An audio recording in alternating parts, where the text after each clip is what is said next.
Hi friends, I am Manoj. Welcome to my channel Manoj Teaching. आसन देखिबा आम शरीर मध्य होता किसी विभाग विषय ता मध्यरु एक विभाग जहाँकि हूँ कौन आमर खाद्य हजम विभाग आम खाद्य को जो खाऊँ खाइबा द्वारा से आम शरीर मध्य को जाए से पुणी केमी बर्ज्यवस्तु निर्गत होता है ता एक विभाग होता है विभाग ना हूँ कौन परिपाक विभाग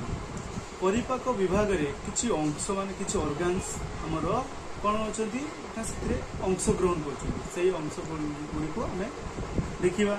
कौन कौन से अंश गुड़ी को रोच परिपाक विभाग रे प्रथम आसूची हमर मुख बा हमर पार्टी बोली ताको कहिथि एक छोट आम पिला माने करछंती कोन एक प्रोजेक्ट बेसिक ताको तैयारी करछंती प्रोजेक्ट बेसिक याकि परिपाक विभाग रे डायग्राम अटे यह हूँ एक नाक अटे हूँ पाटी अटे बुझेगा यहाँ हूँ नाक अटे यहाँ हूँ पाटी अटे और ये कहीं दुईटी अच्छी गोटे हूँ खाद्य नली एंड गोटे हूँ श्वास नली बुझेगा गोटे हूँ खाद्य नली आ गोटे श्वास नली खाद्य नली जो आम खाद्य खाऊँ श्वास नली अटैच रोचे से खाद्य नली आम श्वास नली विषय में पढ़ानी आम पढ़ा कौन परिपाक विभाग रे हमर कौन आसे ना खाद्य नली विषय रे आसे खाद्य विषय आसता जहाँकि हूँ पाटी नाकर दर्शाइबार मान हूँ जहाँ खाद्य नली आउ श्वास नली अटैच हो रही है खाद्य नली जो आम खाद्य खाआं ताहा प्रथम अंशटी हूँ पाटी आम खाद्य पहुँची थाए यही पाटी जिते खाद्यटी पहुँचे सेठी कौन हुए ना आम पाटी भितर जीभ अच्छी दांत अच्छे गोटे अनाल ग्रंथि अच्छी सेलेवा ग्लैंड बोली कहुए से कौन हुए खाद्य को आम भल भाव चुभाऊ आउ जीभ कौन करे ना खाद्य को आमर पार्टी एपट सेपट करता फल आउ एपट सेपट करने फल आउ कौन हुए ना आम जीभ तले यही सैड दुईटी अनाल ग्रंथि रही से झरुवा सेलेवा ग्लैंड आम खाद्य गोला होती गुड़ा है आम ढुकी था गल कक्ष को आसी था गल कक्ष आम खाद्य को ढुकी था ढुकी खाद्य नली दे आसी पहुँचे कौन खाद्य नली दे आसी था यही खाद्य नली लंब प्रायतः 30 सेंटीमीटर होता है केते सेंटीमीटर 30 सेंटीमीटर होता है यह खाद्य नली दे आसी खाद्य कौटी पहुँचला पाकस्थली यहाँ आमर पाकस्थली ये देखा ये हूँ पाकस्थली पाकस्थली खाद्य आसी कौन है पहुँचला खाद्य पहुँचला पाकस्थली पाकाशय रस ओ खाद्य आउ कौन करे ना खाद्य पाकस्थली पहुँचला से सरलीकृत होगा लगी था सरलीकृत से प्रायतः केते घंटा ये रही है 3 ରୁ 4 घंटा खाद्य या भीतर रही है आउ कौन होता है पाकस्थली आमर संकुचित प्रसारित संकुचित प्रसारित माने कौन माने से एमती बेलून को देखी जो फुंकिला बेले जमी संकुचित फुंकिला बेले संकुचित हुए कि हुए ना फुंकिला बेले प्रसारित हुए भीतर एयर को खोलीदे कौन हुए संकुचित हुए माने गुछे आसे से खाद्य जो पहुँचे पाकस्थली कौन करे संकुचित प्रसारित होता है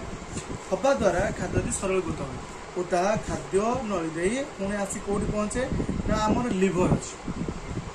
जकृत जकृत आसिक कौन करे ना जकृत रस आसे मिसी थाए खाद्य और पानक्रिस अग्नाशय कहते अग्नाशय और पित्तकोश रही है पित्तकोश अग्नाशय से धरुवा रस एंजाइम सॉरी धरुवा कौन रस गुड़िक जकृत जकृतीय रस एवं अग्नाशय क्षरित हो आसी कौटी मिसिला खाद्य प्रथम तो पाकस्थली 4 घंटा रही से किसी सरलीकृत होपर पुणी आसी कौटी पहुँचला ना याकोश झरुवा ग्रंथि ग्रंथि रस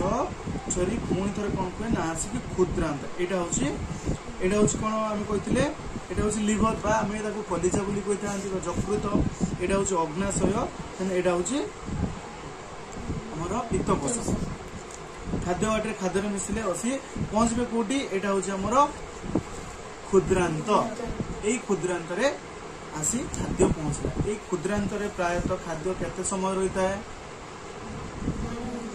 10 रु 12 घंटा यही क्षुद्रांत खाद्य रही है रहा फल खाद्य जिते गुड़िए प्रोटीन गुड़ी को आम शरीर शोषण करता है क्षुद्रांत अवशिष्ट खाद्य को कौन करे ना बृहतंत्र को पठा जाए। बृहतंत्र होची आमर कौन अटे ना मो परिपाक विभाग रे एक मोटा एवं छोट अंश अटे। तापर आसला जो आमर क्षुद्रांत रही क्षुद्रांतर लंब प्रायतः केते मीटर अटे 7 मीटर अटे 7 मीटर अटे यहाँ प्रायतः 10 रु 12 घंटा पर्यंत कौन रुए खाद्य आमर रही है। ओके कौन रुए 7 घंटा खाद्य रही है।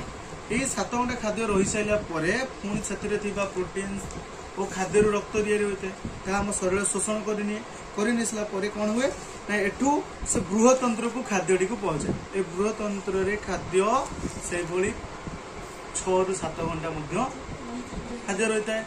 यही खाद्य रहा आउ अवशिष्ट रही प्रोटीन्स आउ अवशिष्ट खाद्य सार गुड़ी को बृहतंत्र कौन करे शोषण करता है। शोषण कर आसी कौटी पहुंचे मलद्वार रे पहुंची थाए मलद्वार रे पहुंची से केते समय रही है रही सारा आम पुणी वर्ज्यवस्तु को निष्कासन करता हूँ मलद्वार बोली यही टोटालटी को समग्र प्रकार जो प्रक्रिया है परिपाक जो विभाग है जो प्रक्रिया है डाइजेटिव सिस्टम बोली कहुए आम परिपाक विभाग बोली आम कही। यही परिपाक विभाग रे आम समस्त प्राणी शरीर माने प्राणी मान समस्त मनीष समस्त प्राणी माने सेम डाइजेटिव सिस्टम एमती होता है। सिमिलारी तो आम शरीर सहित मांकड़ सिंपाजी मान शरीर बहुत खाप पाई मिसी जाए आमर डाइजेटिव सिस्टम आम एमती खाद्य को हजम करता हूँ एक डाइजेटिव सिस्टम जहाद्वारा आम कौन करूँ आम शरीर खाऊवा खाद्य को हजम कर वर्ज्यवस्तु को निष्कासन कर। Okay thank you for watching like comment share and subscribe.